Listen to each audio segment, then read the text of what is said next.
చిన్న అనౌన్స్‌మెంటు. ఈ వీడియోని స్పాన్సర్ చేస్తున్న వాళ్ళొచ్చేసరికి శాస్త్ర ఎడ్యుకేషన్ ఇన్‌స్టిట్యూషన్స్ వాళ్ళు. వీళ్ళ దగ్గరికొచ్చేసరికి మొత్తం టోటల్‌గా 5 కాలేజెస్ శాస్త్ర ఫార్మాస్యూటికల్ ఎడ్యుకేషన్ అండ్ రీసెర్చ్, శాస్త్ర ఫార్మాస్యూటికల్ సైన్సెస్ ఫర్ వుమెన్, శాస్త్ర college of pharmaceutical education and research centre. దీంతో పాటుగా శాస్త్ర ఫిజియోథెరపీ కాలేజెస్ అయితే శాస్త్ర నర్సింగ్ ఎడ్యుకేషన్ ఇన్స్టిట్యూషన్స్ కింద అయితే వస్తాయి.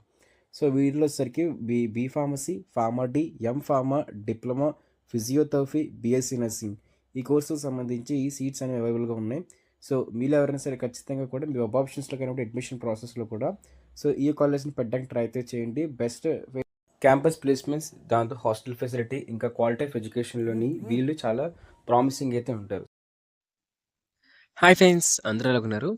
ఇవాళ వీడియోలో వచ్చేసరికి ఏంటంటే, చాలా మంది స్టూడెంట్స్‌కి ఏదైతే పారామెడికల్ కోర్స్ ఉందో, సో అదే బీపీటీ కానివ్వండి, లేకపోతే మీకు paramedical courses like BSc, MLT ఓకేనా? సో దీంతో పాటే ఇంకా రకరకాల కోర్సెస్ అయితే ఉన్నాయి కదా! So BSc, MLT, BPT, paramedical కోర్సెస్‌లో కార్డియాలజీ, సో ఇలాంటి కోర్సెస్‌కి సంబంధించి రిజిస్ట్రేషన్ అయితే కంప్లీట్ అయిపోయింది కదండీ!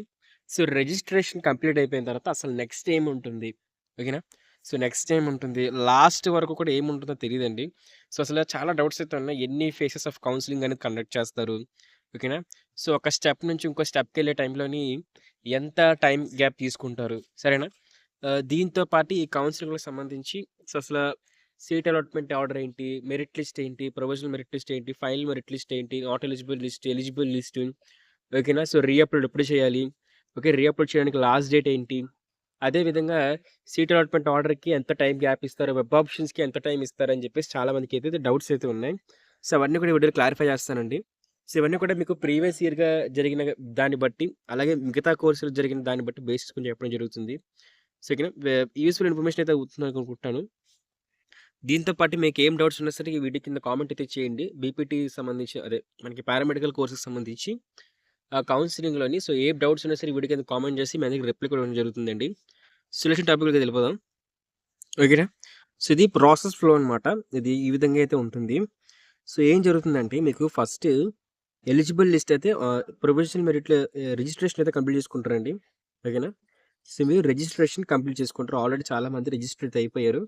రిజిస్టర్ అవ్వలేని వాళ్ళకి బ్యాడ్ న్యూస్ అనమాట. సో రిజిస్టర్ అవ్వని వాళ్ళకి రిజిస్ట్రేషన్స్ అయితే ఉండవు. మాక్సిమం అయితే ఉండవు. ఒకవేళ మీరు రిజిస్ట్రేషన్ అయిపోతే మాత్రం మీకు సక్సెస్‌ఫుల్ అని చెప్పి అయితే రావాలనమాట. సో ఇక్కడ చూస్తున్నారు కదా! సో ఫస్ట్ స్టెప్ ఏంటి? రిజిస్ట్రేషన్ చేయించుకోవాలి. మీకు 9థ్ అయితే డిసెంబర్ 9థ్ అయితే క్లోజ్ చేస్తారు రిజిస్ట్రేషన్‌కి సంబంధించి. కాబట్టి కూడా కొత్తగా రిజిస్ట్రేషన్ చేయించుకోలేరు. అన్‌లెస్ అంటిల్ సీట్స్ అనేవి వేకెంట్‌గా ఉండిపోయాయి. ఓకేనా? సీట్స్ అనేవి ఖాళీగా అయితే ఉండిపోయాయి అని చెప్తే అప్పుడు మీకు మళ్ళీ ఏమైనా డేట్స్ ఏమైనా ఇస్తే అప్పుడు మీరు రిజిస్ట్రేషన్ చేసుకోవచ్చు. రిజిస్ట్రేషన్‌కి సంబంధించి క్లారిఫై వస్తుంది కదా! ఓకే. దీని తర్వాత సార్ అప్లికేషన్ సబ్మిషన్ అనమాట. సో అప్లికేషన్ అనేది సబ్మిట్ చేయాలి. చాలామంది సబ్మిట్ కొట్టరు. సేవ్ కొట్టేసి వదిలేస్తారు. సో సేవ్ సబ్మిట్ చేయాలనమాట. తర్వాత పేమెంట్ స్టేటస్ చెక్ చేసుకోండి. పేమెంట్ కంప్లీట్ చేస్తేనే మీకు రిజిస్ట్రేషన్ కంప్లీట్ అయినట్టు. సో ఒకసారి పేమెంట్ స్టేటస్ చెక్ చేసుకోండి. చాలామంది ఏంటంటే ఒకవేళ మీరు పేమెంట్ పక్కా చేసి సక్సెస్‌ఫుల్ అయిపోతే మాత్రం మీకు రిజిస్ట్రేషన్ కంప్లీట్ అయిపోయినట్టు. స్టేటస్ చెక్ చేసుకోండి ఒకసారి. అలాగే ప్రింట్ ప్రొవిజనల్ అప్లికేషన్ ఫార్మ్ అయితే ఉంటుంది.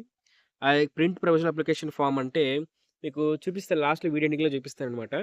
సో ఇక్కడ ఏంటంటే మీ అప్లికేషన్ అంతా ఫిల్ అయిపోయిన తర్వాత మీ అప్లికేషన్ అనేది నెట్‌లో అయితే ఉంటుంది. సో అప్లికేషన్ అనేది మీరు ప్రింట్ తీసుకోవాలి. ఓకేనా? సో ఎందుకు ప్రింట్ తీసుకోవాలనుకున్నట్లయితే మీరు ఎప్పుడైతే సెల్ఫ్ రిపోర్టింగ్‌కి అయితే వెళ్తారో అప్పుడు మీ యొక్క అన్ని డాక్యుమెంట్స్ ఏవైతే సీట్ అలాట్‌మెంట్ ఆర్డర్, 10థ్ క్లాస్ మార్క్స్, ఇంటర్ మార్క్స్ మెమోతో పాటు మీ యొక్క ప్రొవిజనల్ వెరిఫికేషన్ ఫార్మ్ లేకపోతే ప్రింట్ ప్రొవిజనల్ అప్లికేషన్ ఫార్మ్ అయితే అంటారు.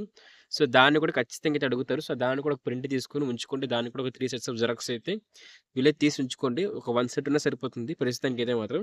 ఓకేనా? దీంతో పాటే మీకు అప్లికేషన్ స్టేటస్ చెక్ చేసుకోవాలనమాట. ఓకే. సో ఇక్కడ ఏంటంటే application status. So know your application status అయితే అంటున్నారు. చాలామందికి V01 అప్రూవ్డ్ అని చెప్పేసి ఓకేనా? ఆఫీసర్ అప్రూవ్డ్ అని చెప్పేసి లేకపోతే V02 ఆఫీసర్ అప్రూవ్డ్ అని వస్తుంది. సో అప్రూవ్డ్ రావాలండి. అలా అప్రూవ్డ్ రాకపోతే మాత్రం మీరు నెక్స్ట్ వచ్చే ప్రాసెస్‌కి మీరు ఎలిజిబుల్ అయితే అవ్వరనమాట. సో అది మైండ్‌లో పెట్టుకోండి. దీంతో పాటే నెక్స్ట్ ఏంటంటే మీరు ఎప్పుడైతే మీకు V0 అప్రూవ్డ్ అని వస్తుందో, సో V0 అప్రూవ్డ్ గాని V02 అప్రూవ్డ్ గాని వస్తుందో, సో అప్పుడు మీరు వెరిఫికేషన్ కంప్లీట్ చేసుకున్నారనమాట. సో ఎప్పుడైతే మీరు వెరిఫికేషన్ కంప్లీట్ చేసుకుంటారో అప్పుడు మీరు ఆ ఒక అప్లికేషన్ ఫార్మ్ ప్రింట్ కూడా తీసుకోవాలి. మీరు వెరిఫై చేయించుకున్నారని చెప్పేసి. ఇన్ కేస్ ఒకవేళ మీకు ఏమైనా మెసేజ్ గాని వచ్చినట్లయితే వెరిఫై అవ్వలేదని చెప్పేసి, లేదా నాకు వి నాట్ వెరిఫైడ్ అని చెప్పి వచ్చింది అని మీరు చెప్పినట్లయితే వాళ్ళకి ప్రాబ్లమ్ అయితే ఉండదు. ఓకేనా? ఆ తర్వాత వచ్చేసరికగా అబ్జెక్షన్స్. సో, ఇక్కడ అబ్జెక్షన్స్‌కి మధ్యలో ఒక చిన్న ప్రాసెస్ అయితే ఉంటుంది. ఓకేనా? సో, అదొచ్చేసరికి provisional verification form. Provisional merit list. ఓకేనా? నాకు రాయడం కుదరట్లేదు. యాహ్! సో, ఎప్పుడైతే అప్లికేషన్ ఫార్మ్స్ అనేవి యాక్సెప్ట్ అవుతాయో, యాక్సెప్ట్ అయిపోయిన తర్వాత మీకు రిలీజ్ చేసేదేంటంటే provisional. Okay. So, merit list అయితే మాత్రం రిలీజ్ చేస్తారు. ప్రొవిజనల్ మెరిట్ లిస్ట్‌లో ఏముంటాయి అనుకున్నట్లయితే, ప్రొవిజనల్ మెరిట్ లిస్ట్‌తో అంటే 2 మెరిట్ లిస్ట్‌లు మీకు రిలీజ్ అవుతాయి. ఓకేనా? సో, ఒకటొచ్చేసరికి ఎలిజిబుల్ లిస్ట్ ఉంటుంది. ఇంకోటొచ్చేసరికి నాట్ ఎలిజిబుల్ లిస్ట్ అయితే ఉంటుందండి. ఎలిజిబుల్ లిస్ట్‌లోని ఎవరెవరి పేర్లయితే ఉంటాయో, సో, వాళ్ళందరూ కూడా వెబ్ ఆప్షన్స్‌కి వెళ్ళిపోవచ్చు. ఓకేనా? సో, వాళ్ళందరూ కూడా వెబ్ ఆప్షన్స్‌కి అయితే ఎళ్ళిపోతారు.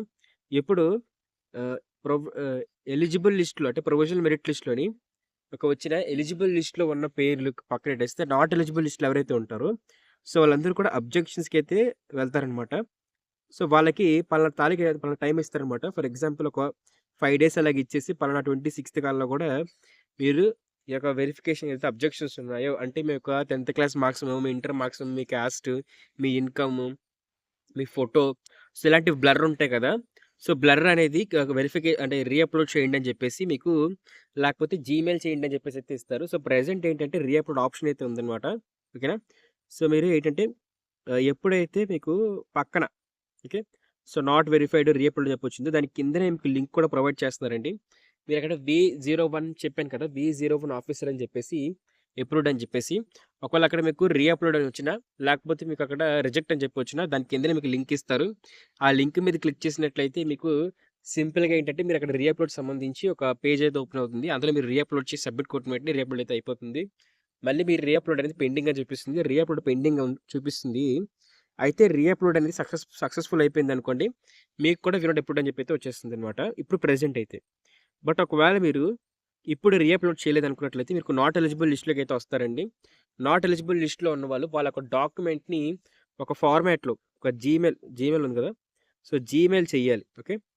ఒక ఫార్మాట్‌లో రాసి ఒక పీడీఎఫ్‌ని ఏదైతే రిజెక్ట్ అయిందో, సో, పీడీఎఫ్‌ని ఓకేనా? సో, ట్యాగ్ చేసి పంపించాలనమాట జీమెయిల్‌కి. నాట్ ఎలిజిబుల్ లిస్ట్‌లో ఉన్న వాళ్ళకి. అది కూడా టైమ్ ఇస్తారనమాట. ఒక 3 డేస్, ఒక 5 డేస్ ఇస్తారు. ఆ 5 డేస్‌లో మీరు కంప్లీట్ చేసుకోవాలి. సరేనా? సో, ఎప్పుడైతే 5 డేస్ అయిపోతుందో, అప్పుడు ఒక 1 వీక్ అలా గ్యాప్ తీసుకొని మీకు ఫైనల్ మెరిట్ లిస్ట్ రిలీజ్ చేస్తారు. ఓకే. సో, ఏం రిలీజ్ చేస్తారు? ఫైనల్ మెరిట్ లిస్ట్ అనేది రిలీజ్ చేస్తారండి. ఫైనల్ మెరిట్ లిస్ట్‌లో ఏముంటుంది అని అనుకున్నట్లయితే, ఈ ఫైనల్ మెరిట్ లిస్ట్‌లో ఉన్నవాళ్ళు మాత్రమే వెబ్ ఆప్షన్స్‌కి ఎలిజిబుల్ అయితే అవుతారు. ఫైనల్ మెరిట్ లిస్ట్‌లో మీ పేరు గాని లేకపోయినట్లయితే మీరు ఇనెలిజిబుల్ అయితే అయిపోతారండి. ఎవరైతే నాట్ ఎలిజిబుల్ లిస్ట్‌లో కరెక్షన్స్ చేసుకుంటారో వాళ్ళ పేర్లుంటాయి. అలాగే ప్రొవిజనల్ మెరిట్ లిస్ట్‌లో ఎవరి పేర్లైతే ఉంటాయో వాళ్ళందరి పేర్లు కూడా ఉంటాయండి. అయితే ప్రొవిజనల్ మెరిట్ లిస్ట్‌లో ఎవరైతే అందరి పేర్లతో పేర్లుంటాయో, సో, వాళ్ళతో పాటు నాట్ ఎలిజిబుల్ లిస్ట్‌లో వచ్చిన వాళ్ళ పేర్లు కూడా యాడ్ అయితే అవుతాయన్నమాట. సో, అలా యాడ్ చేసి లాస్ట్‌లో తీసిందే ఫైనల్ మెరిట్ లిస్ట్. సరేనా?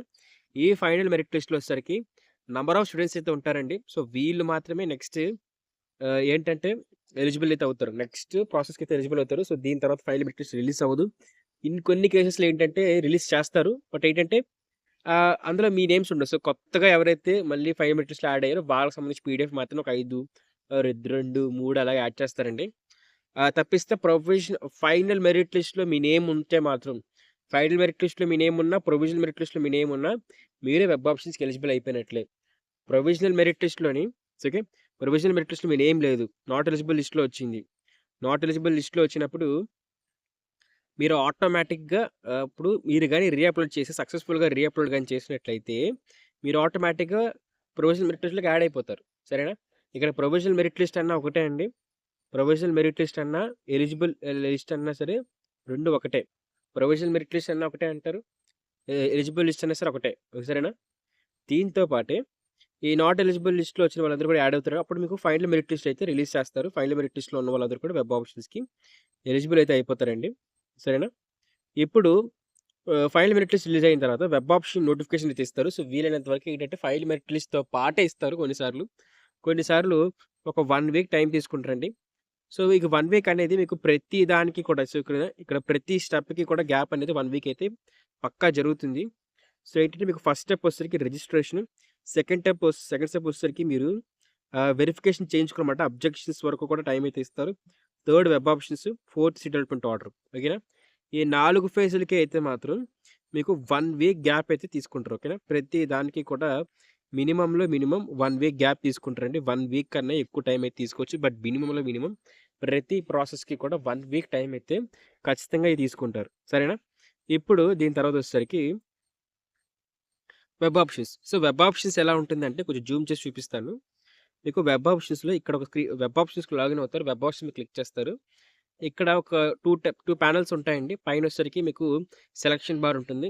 ఇందులో వచ్చేసరికి మీకు డిస్ట్రిక్ట్, ఒక దాంట్లో డిస్ట్రిక్ట్ ఉంటుంది. ఒక దాంట్లో ప్రైవేటా, యూనివర్సిటీ సెలెక్ట్ చేసుకోండి అని చెప్పి ఉంటుంది. సో, మీరు సెలెక్ట్ చేసుకున్న తర్వాత ఇక్కడ మీకు లిస్ట్ ఆఫ్ కాలేజెస్ చూపిస్తాయి. సో, మీకు ఇక్కడ ప్లస్ బటన్ అయితే ఉంటుంది. లేకపోతే ఇక్కడ యారో బటన్ అయితే ఉంటుందండి. సరేనా? ఇక్కడ మీకు నచ్చిన కాలేజ్ సెలెక్ట్ చేసుకుంటే ఆ కాలేజ్ అనేది ఆటోమేటిక్‌గా ఇక్కడికెళ్తుంది. సరేనా? అలా ఎళ్ళిన తర్వాత మీకు నచ్చిన కాలేజ్ సెలెక్ట్ చేసుకుంటే అలాగే మీకు నెక్స్ట్ కాలేజ్ 1, నెక్స్ట్ కాలేజ్ 2, నచ్చిన కాలేజ్ 3, నచ్చిన కాలేజ్ 3, నచ్చిన కాలేజ్ 4 అని చెప్పేసి సెలెక్ట్ అయితే అవుతాయండి. మీకు వద్దనుకున్నట్లయితే లాస్ట్‌లో డిలీట్ బటన్ ఉంటుంది. డిలీట్ బటన్ మీద క్లిక్ చేస్తే ఆ కాలేజ్ అనేది డిలీట్ అయిపోతుంది వెబ్ ఆప్షన్స్‌లో. ఓకేనా? సో, అక్కడ మీరు సేవ్ చేయకుండా ఫ్రీజ్ చేయకుండా సేవ్ చేస్తారు. సో, ఫ్రీజ్ చేయకుండా సేవ్ చేశారంటే మీ వెబ్ ఆప్షన్స్ సేవ్ అయితే అయిపోతాయి. మీకు నచ్చినప్పుడు వచ్చి మార్చుకోవచ్చు. అలా వెబ్ ఆప్షన్స్ ఇస్తారు కదా! సో, ఫర్ ఎగ్జాంపుల్ మీరు ఒక 10-20 కాలేజెస్ అయితే వెబ్ ఆప్షన్స్ అయితే ఇచ్చారు. ఓకేనా? 10-20 కాలేజెస్ అయితే ఇచ్చారు. సో, మీకు ఐపీ మార్క్స్ ఏవైతే ఉన్నాయో సో, అంటే మీకు ఇంటర్‌లో వచ్చిన మార్క్స్ అంటారు కదా! సో, మీకు వచ్చిన ఐపీ మార్క్స్ బట్టి అండ్ మీ క్యాస్ట్ బట్టి ఓకే. అండ్ మీరు ఏయుఆ, ఎస్‌విఆ అని చెప్పి చెక్ చేసి సో, మీరు నాన్ లోకలా ఓకేనా? So, okay. మీరు ఓన్ రీజియన్ అంటే మీరు ఇప్పుడు కాలేజ్ అనేది విశాఖపట్నంలో ఉందనుకోండి. మీరు విశాఖపట్నం చెందిన వాళ్ళా? లేకపోతే విజయనగరం చెందిన వాళ్ళా? లేకపోతే ఎస్‌వి రీజియన్‌లో ఉన్న వాళ్ళని చెక్ చేస్తారండి. సో, ఇవన్నీ బేస్ చేసుకొని మీకు ఏం చేస్తారంటే సీట్ అలాట్‌మెంట్ ఆర్డర్‌ని రిలీజ్ చేస్తారు. ఓకేనా? సో, మీరు పెట్టిన వెబ్ ఆప్షన్స్‌ని బేస్ చేసుకొని సీట్ అలాట్‌మెంట్ ఆర్డర్ రిలీజ్ చేస్తారు. సో, చాలామంది చేసే మిస్టేక్ ఏంటంటే పెట్టిన వెబ్ ఆప్షన్స్‌లో ఏం చేస్తారంటే తక్కువ కాలేజ్ పెడతారు. తక్కువ కాలేజ్ పెడితే మీకు సీట్ రావడానికి కష్టమైపోద్ది. వీలైనంత వరకు ఎక్కువ కాలేజ్ పెట్టండి. ఓకే. సో, ఇది బీపీటీకి ఓకేనా? సో, ఇది బీపీటీకి ఇంకా పారామెడికల్‌కి ఇంకా బీఎస్సీ, ఎంఎల్టీకి అన్నిటికి సేమ్. ఓకేనా? సో, సేమ్ ప్రాసెస్ వస్తుందనమాట. సో, ఎంఎల్టీకి కూడాను. సో, ఇక్కడ ఇంకో డౌట్ ఏంటంటే ఒకసారి మనం చూద్దాం. ఇంకో డౌట్ ఏంటంటే ఎంఎల్టీకి అప్లై చేసుకోవచ్చా నేను? ఓకేనా? సో, డ్రైవింగ్ లైసెన్స్‌కి అప్లై చేసుకోవచ్చా? లేకపోతే ఎన్నిటి వాటికి అప్లై చేసుకోవచ్చు? దేనికి అప్లై చేస్తే దేనికి అప్లై చేసుకోకూడదు? అని చెప్పి అయితే అడుగుతారండి. సో, అసలు ఆ డౌట్ పక్కన పెట్టేయండి. ఎందుకంటే మీరు బీపీటీకి అప్లై చేసుకోవచ్చు. ఎంఎల్టీకి అప్లై చేసుకోవచ్చు. ఆప్టోమెట్రిక్‌కి అప్లై చేసుకోవచ్చు. మీరు ఇంటర్ బైపీసీ చేస్తే చాలండి. మీరు ఏ కోర్స్‌కైనా సరే మీరు అప్లై అయితే చేసుకోవచ్చు. ఎలాంటి ప్రాబ్లమ్ అయితే ఉండదు. ఇక్కడ ఇచ్చిన 15 కోర్సెస్ ప్లస్ బీపీటీ సరేనా? ఈ 16 కోర్సులకు కూడా మీరు ఎలిజిబుల్ అయితే అయిపోతారు. ఏ కోర్స్‌కైనా అప్లై చేసుకోవచ్చు. ఇక్కడ ఇంకో క్వెషన్ ఉంటుంది మళ్ళీ. 16 కోర్సులకి అప్లై చేసుకోవచ్చా నేను? లేకపోతే నేను ఒక్క కోర్స్‌కే అప్లై చేసుకోవచ్చా అడుగుతారండి. సో, ఎవ్వరైనా సరే మీరు బీపీటీ అప్లై చేసుకోవచ్చు. ఏమైనా చేసుకోవచ్చు. సో, ఒకటి కన్నా ఎంతైనా కానివ్వండి. ఎన్ని కోర్సులైనా అప్లై చేసుకోవచ్చు. ఎన్ని కాలేజీలైనా అప్లై చేసుకోవచ్చు. మీ ఇష్టం. సరేనా? మీ ఇష్టం తప్పిస్తే మీ ఇష్టం ఇంకా. మీ ఇష్టం అంటే ఇంక మీ ఇష్టమే. ఓకేనా? సో, ఇన్ని కోర్సులకు సంబంధించి మీరు అప్లై అయితే చేసుకోవచ్చు. సో, ఈ 16 కోర్సులకు సంబంధించి ఒకే కాలేజ్‌లో 16 కోర్సులుంటే 16 కోర్సులకి అప్లై చేసుకోవచ్చు ఆ కాలేజ్‌లో. ఒక కాలేజ్‌లో మూడే ఉంటే మూడే అప్లై చేసుకుంటారు. సో, ఈ విధంగా మీరు అన్ని కాలేజ్‌కి అప్లై చేసుకుంటారు. ఆ తర్వాత మీకు సీట్ అలాట్‌మెంట్ ఆర్డర్ అయితే వస్తుంది. సరేనా? ఆ సీట్ అలాట్‌మెంట్ ఆర్డర్‌లో మీకు ఫీజ్ అయితే వస్తుందండి. మీకు ట్యూషన్ ఫీజ్ అనేది గవర్నమెంట్ అయితే ఏస్తది. ట్యూషన్ ఫీజ్ అనేది మీరు ఫస్ట్ ఇయర్‌లో పే చేస్తారు. సెకండ్ ఇయర్ నుంచి మీకు ఆటోమేటిక్‌గా గవర్నమెంట్ అయితే ఏస్తుంది. అయితే ఈ ట్యూషన్ ఫీజ్ అనేది మీరు ఫీజ్ రింబర్స్‌మెంట్‌కి ఎలిజిబుల్ అయ్యారనుకోండి. మీరు ఇన్‌కమ్ సర్టిఫికేట్ పెట్టినట్లయితే మీకు వస్తుంది. సో, ఇన్‌కమ్ సర్టిఫికేట్‌లో ఒకవేళ ఎన్ఏ ఉన్నట్లయితే ఆల్రెడీ ఫార్మసీ వాళ్ళకి చెప్పాను. ఎన్ఏ ఉన్నట్లయితే ఏం చేయాలని చెప్పేసి. మీరు కూడా అదే ఫాలో సరిపోతుంది. సో, సీట్ అలాట్‌మెంట్ ఆర్డర్ వచ్చిన తర్వాత ఒక 5 డేస్ 4-5 డేస్ అనేది సెల్ఫ్ రిపోర్టింగ్ అయితే ఉంటుందండి. ఓకేనా? సో, ఆ తర్వాత ప్రాసెస్ వచ్చేసరికి సెల్ఫ్ రిపోర్టింగ్ అనమాట. సో, సెల్ఫ్ రిపోర్టింగ్ అయితే ఉంటుంది. ఆ సెల్ఫ్ రిపోర్టింగ్ కంప్లీట్ అయిపోయిన తర్వాత సెల్ఫ్ రిపోర్టింగ్ మీరు ఒరిజినల్ డాక్యుమెంట్స్ మొత్తం పట్టుకొని వెళ్ళి ట్యూషన్ ఫీజు పే చేస్తారు. ట్యూషన్ ఫీజు పే చేసిన తర్వాత అంతా ఉంటుంది. సో సో, అలాగే ఇంకో పాయింట్ ఏంటి సీట్ అలాట్‌మెంట్ ఆర్డర్‌లో ఏంటంటే మీరు ఒక ₹5,600 అయితే పే చేస్తారండి. సీట్ అలాట్‌మెంట్ ఆర్డర్‌లో 5,600 అయితే పే చేయడం జరుగుతుంది. అది యూనివర్సిటీ ఫీజ్ అనమాట. యూనివర్సిటీ ఫీస్ మీరు వెబ్‌సైట్‌లోనే పే చేయాలి. సో, మీరు నెట్ షాప్‌కెళ్తే వాళ్ళే పే చేసేస్తారు. సరేనా? దీంతో పాటు మీరు కాలేజ్ ఫీజ్ కూడా ట్యూషన్ ఫీజ్ ఉంటే ట్యూషన్ ఫీజ్ కూడా పట్టుకొని వెళ్లి ట్యూషన్ ఫీజ్ కూడా పే చేయాలండి. సో, మీకు నచ్చిన కాలేజ్‌లో వచ్చేసరికి. అలాగే సెల్ఫ్ రిపోర్టింగ్‌లో మీ ఒరిజినల్ డాక్యుమెంట్స్ అనేవి ఇవ్వాలి. కొన్ని కాలేజెస్ వచ్చేసరికి మీరు ఇవ్వకపోయినా పర్లేదంటారు కొంతమంది. ఇవ్వకపోయినా పర్లేదంటే ఇవ్వద్దు. బట్ మాక్సిమం అయితే ఇవ్వాలి. మీకిచ్చిన తర్వాత మీకు సెకండ్ ఫేజ్‌లో వేరే కౌన్సిలింగ్‌లో సీట్ వచ్చినా సరే సెకండ్ ఫేజ్‌లో సీట్ అయితే ఇచ్చేస్తారు.